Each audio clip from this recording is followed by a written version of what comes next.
오늘은 갈라디아서 2장입니다. 갈라디아서 2장은 이제 우리가 율법에 속한 거냐 믿음에 속해 있느냐라고 하는 것을 지금 얘기하고 있는데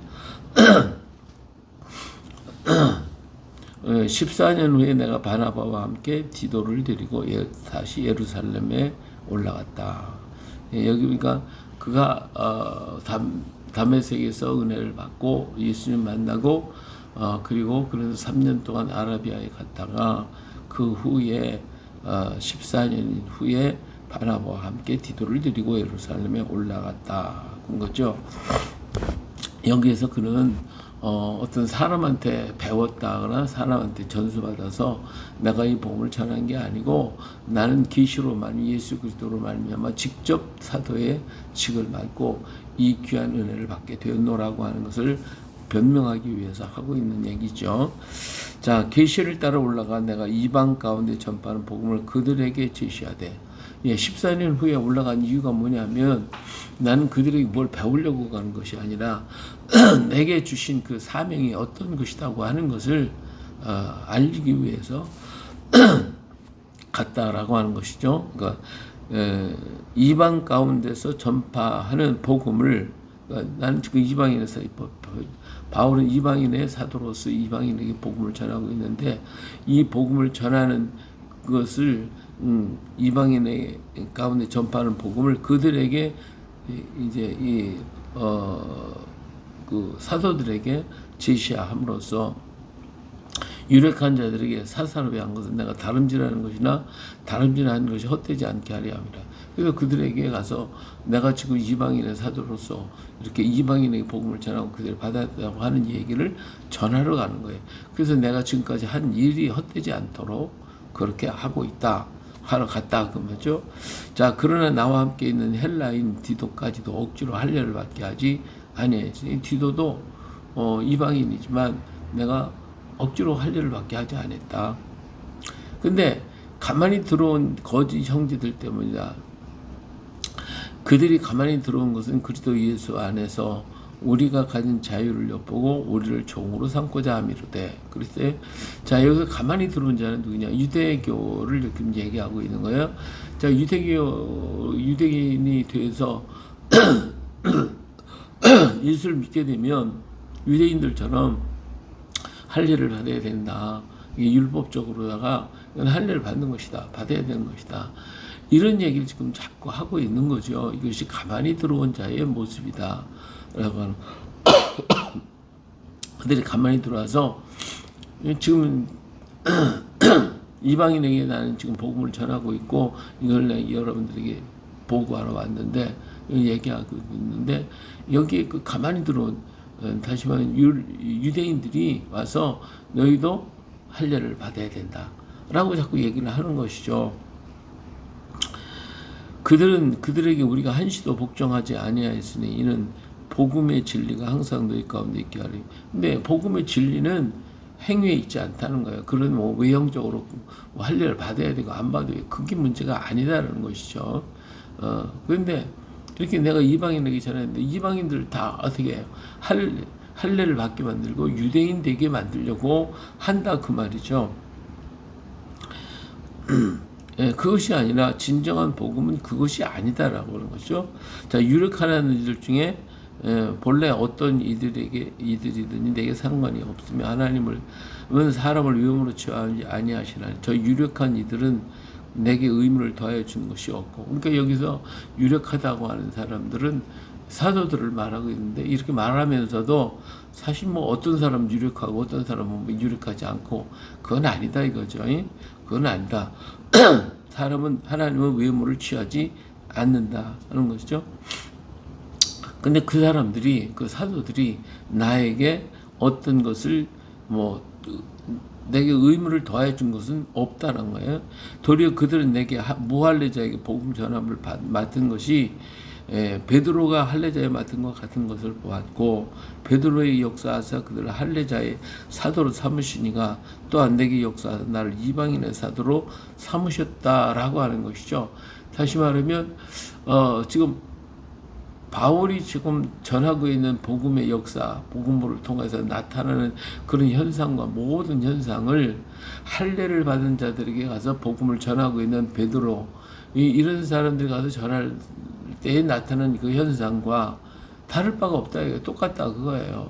그러니까 나는 이방인에게 전해도 이 복음이 그대로 가는 것이고, 할례를 받고 안 받고 상관이 없이 그 역사는 그대로 나타나고 있고, 할례자에 가서 전하는 베드로의 그 역사나 내가 하는 역사나 다를 바가 없다. 이거 똑같다 그거예요.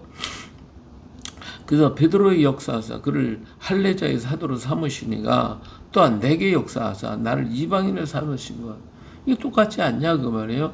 또 기둥같이 여기는 야고보와 게바와 요한도 내게 주신 은혜를 알므로, 여기서 제일 중요한 인물들이 이제 야고보인데, 야고보는 예수님의 첫 번째 동생이잖아요. 그가 예루살렘 교회 감독으로 있게 되었고, 게바 베드로가 12사도의 제일 수장이었고, 그 다음에 요한 사랑받는 사람, 또 한 야고보는 일찍 순교를 당했고, 그러니까 여기서 예수님의 동생도 또 12사도의 제수장이었던 수제자였던 베드로와 요한도 내가 지금 하고 있는 거, 이 내게 주신 그 은혜, 이것을 안다 이거예요. 그래서 나와 바나바에게 친교 약속을 해요. 그래서 서로 인정하고 악수하고 했으니 우리는 이방인에게로 그들은 할례자에게로 가게 하려 함이라. 다만 우리에게 가난한 자들을 기억하도록 부탁했으니 이것은 나도 본로부터 심서 행하여 왔노라. 그래서 베드로가 나 사도들이 할례자 유대인들에게 가는 것처럼 나에게 주신 은혜는 이방인에게 가게 하는 것을 그들도 다 인정하고 그렇게 얘기하고 있다. 그렇게 말하고 있다. 인정하고 있다.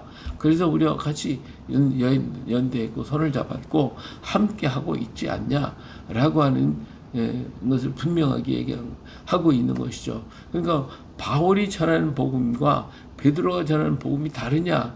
아니다 이거 똑같다 이거죠. 그리고 베드로에게 나타나는 그 역사나 바울에게서 나타나는 역사나 똑같다 그거예요. 다를 게 없다 이거예요. 그러니까 할례를 받고 안 받고가 문제가 아니고 하나님의 역사는 이렇게 똑같이 나타나고 있지 않냐. 이것이 모두가 하나님의 은혜고, 하나님은 베드로에게 할례자에게 가게 하고 하나님이 또 나에게 은혜 주셔서 이방인에 가게 하고 하신 것 아니냐. 다 같다라고 하는 것을 지금 말씀하고 있는 것이죠.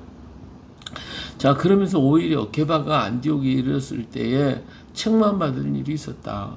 그때에 야고보에게서 사람이 이제 안디옥 교회 파송을 받은 사람들이 이제 왔는데, 그때 게바가 베드로가 이방인과 더불어 같이 음식을 먹다가 이들이 왔다는 소리를 듣고는 깜짝 놀라가지고 벌떡 일어나서 다른 자기네들끼리 물러가서 유대인들과 같이 앉아서 밥을 먹는 이러한 역할을 했다 그거예요. 이게 외식하는 거잖아요.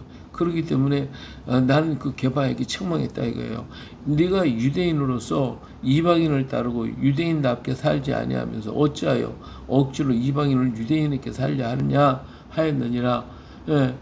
이렇게 게바가 잘못하고 있었다고 하는, 그래서 다 게바의 행동 때문에 다른 유대인들도 따라서 이렇게 했다라고 하는 것이죠. 그래서 오히려 이것이 넌 가정한 것이다 라고 하고 책망한 적이 있다라고 하는 것을 말하면서, 오히려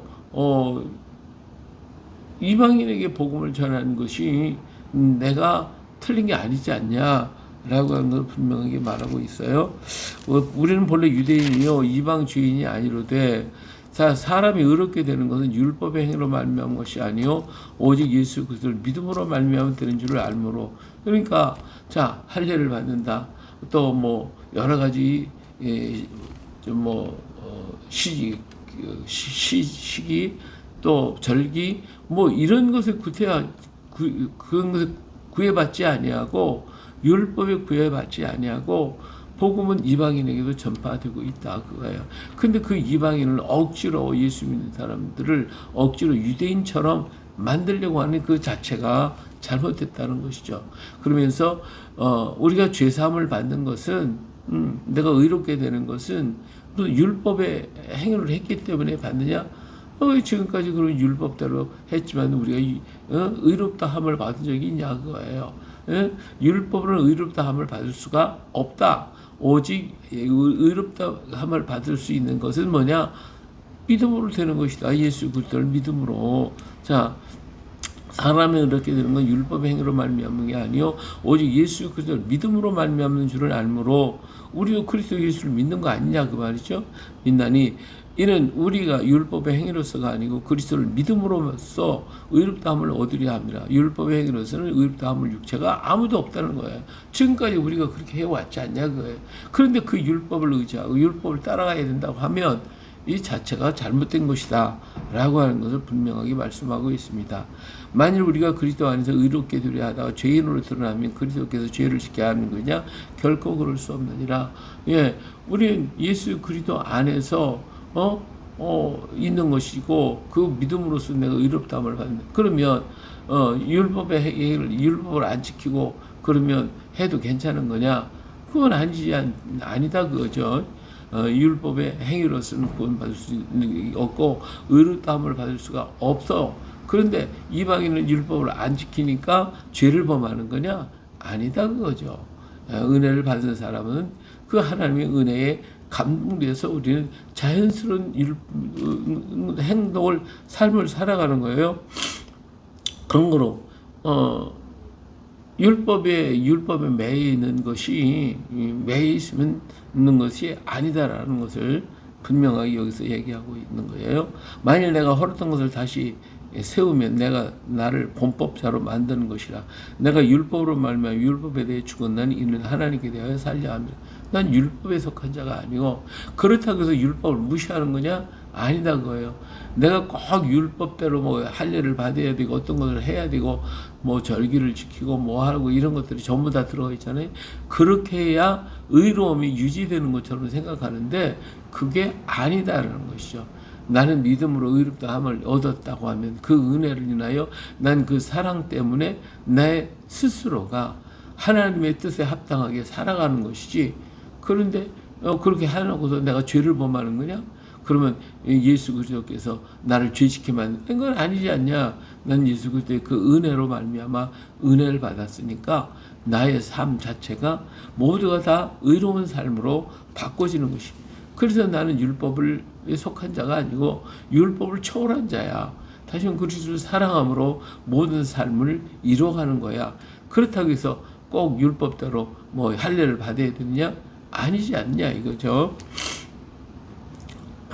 내가 그리스도와 함께 십자가에 못 박혀는 그런데 이제는 내가 사는 것이 아니오 오직 내 안에 그리스도께서 사신 예수님께서 나 안에 살고 계시는데 내가 어떻게 율법에 하나님 앞에 범죄하고 죄를 짓고 악을 행할 수가 있겠느냐? 나는 죽었어. 율법에 대해 다 죽었어. 내가 육체 가운데 사는 것은 나를 사랑하사 나를 위해 자기 자신을 버리시는 하나님의 아들을 믿는 믿음 안에서 사는 것이라. 내가 하나님의 은혜를 패하지 아니하노니 만일 의롭게 되는 것이 율법으로 말미암으면 그리스도께서 헛되이 죽으셨느니라. 그렇잖아요. 율법대로 살아가면 의롭게 된다고 믿는 사람을 전부 율법으로 몰아넣고 있으면 그 율법 때문에 내가 의롭게 되는 거냐? 그건 아니지 않냐. 진정한 의로움은 뭐예요? 예수님을 대속을 믿고 예수님이 내 죄값을 지불하셨기 때문에 내가 의인이 됐다라고 하는 이 사실이고 이것에 감격해서 이제는 나의 육적인 모든 것, 세속적인 것, 율법적인 모든 행위 다 죽었다는 거예요. 내 속에 오직 그리스도께서 사신 것인데 그리스도께서 의를 행하시고 사신 것처럼 나는 그렇게 살 수밖에 없다 라고 하는 것을 지금 말하고 하는 것이 있는 것이죠.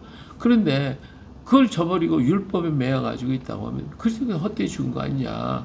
그러면 지금까지 너희는 율법대로 살아서 의로움을 받았냐? 아니지 않냐? 라고 하는 것을 지금 강력하게 얘기하고 있는 것이죠. 그래요. 오늘 우리는 의롭다함을 받은 것은 예수 그리스도의 보혈로 말미암아 된 거예요. 예수님의 생명값으로 내가 의롭게 되어진 거예요. 우리 주님께서 그렇게 인정을 하신 거예요. 왜? 내 죄값을 지불하셨으니까. 그러니까 나의 죄값은 내가 가지고 있었지만 그러나 이것을 예수님께서 다 사셨어요. 나를 죄값을 지불하시고 나를 사셨다는 거예요. 그러니까 이제는 내 뜻대로 이방인들이 죄 가운데 살고 세상 가운데 살고 그런 건 이제 다 죽어버렸어. 그럼 나는 예수님의 뜻대로 사는 사람이야. 예수님의 뜻대로 걸어가는 거야. 이게 바로 이방인들의 복음이야. 라고 하는 것을 말하고 있는 것이죠. 그 이방인들이 유대인들처럼 율법을 행하고 그리스도와 상관이 없이 율법을 행하고 의롭게 되는 것이라고 하면 예수님이 헛되이 죽은 거지. 예수님이 무슨 상관이 있어. 율법만 잘 지키면 되는 것이지. 근데 지금까지 너희가 살아오면서 율법 그렇게 해서 의롭다함을 받았는가 말이야. 아니잖아. 근데 왜 억지로 이방인을 율법으로 자꾸 구속시키려고 하느냐 라고 하는 것을 지금 말씀하고 있는 것이죠. 그래요. 오늘 우리는 내가 의롭다함을 받은 것은 내 행위가 의로웠으니까 의롭다함을 받은 건 절대로 아니다 그거예요. 나는 죄인이요 나를 구원할 수 있는 힘도 없고 내 죄를 씻을 수 있는 힘도 능력도 아무것도 없어요. 그런데 예수님께서 나를 몽땅 사가지고 내 죄값을 다 지불해 주셨어요. 그러니까 내가 죽어야 할 것을 죽지 않고 살게 됐다 그 말이에요. 그래서 나는 이제 하나님의 것이 됐으니 이 은혜가 너무 감사하니까 성령께서 하나님께서 내 안에서 말씀하시고 예수 그리스도께서 내게 베푸신 그 은혜에 감격해서 나는 죽고 이제는 주님의 뜻대로 살겠습니다 하고 살아가는 것이지 뭐 율법에 매여가지고 율법대로 해야 되느냐 할례를 받아야 꼭 내가 의롭게 되는 거냐 아니지 않냐 라고 하는 것을 우리는 말씀해주고 있는 거예요. 그래요. 오늘 우리 속에서 역사하시는 예수 그리스도 하나님이 주신 그 은혜를 헛되이 받지 말고 그 은혜가 우리 속에 넘치면 넘칠수록 주를 더욱더 사랑하는 그 자체가 우리는 율법의 완성을 이루게 되어지는 것이죠. 그래서 어떤 율법의 조문에 따라서 움직이는 것이 아니라 오직 그리스도를 사랑함으로 주님이 기뻐하고 주님이 원하시는 그 일들을 이루어가고 내 육체의 뜻을 따르고 내 육체를 따라가는 것이 아니라 나는 죽어버렸고 오직 예수님께서 원하시는 삶을 살게 됐다. 라고 하는 것을 지금 말씀하고 있는 것이잖아요. 오늘도 그렇게 주님이 내 속에서 역사하시고 주님 기뻐하시고 주님이 오시는 그것이 바로 우리 예배의 삶이 아닙니까? 오늘 우리들의 예배의 삶을 통하여 하나님께 영광을 돌리고 그 뜻대로 걸어가는 그런 삶을 이루어가는 또 오늘 하루가 또 되시기를 예수 그리스도의 이름으로 축복합니다. 할렐루야.